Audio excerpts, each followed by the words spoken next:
Artist Eye, The Kite Runner, Perks of Being a Wallflower. Those are just a few of the books that parents around the state are calling to be banned from all school public libraries.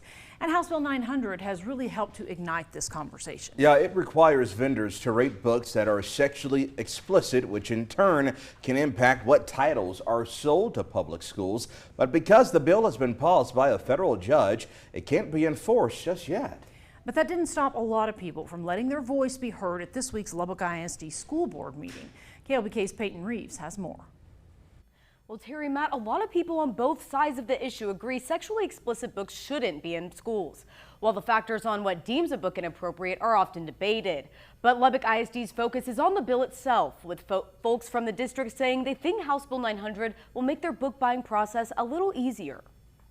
Many folks have passionate, varying opinions about House Bill 900. We believe the book banning effort in Texas seeks to cause anger and division between conservative and liberal parents with the goal of getting these parents to want school vouchers so they can take their children out of the public schools. It's actually illegal to read half of what these books say on TV. But yet, somehow, they're okay in schools? And that just blows my mind. But Lubbock ISD Superintendent Dr. Kathy Rollo says for her district, we actually are very excited about this bill because it puts the onus on book vendors to come up with a rating system and actually rate library books before they sell them to schools.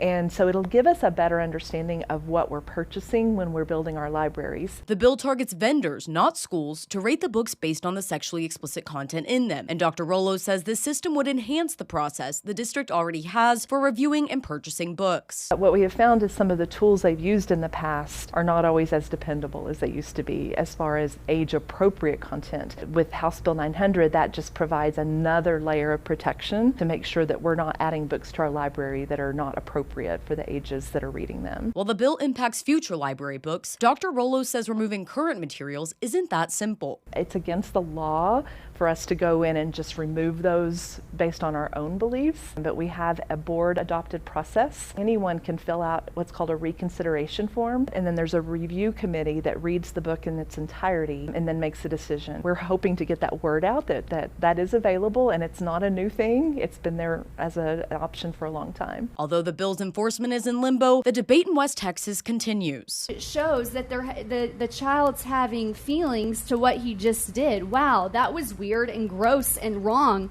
but I feel so excited.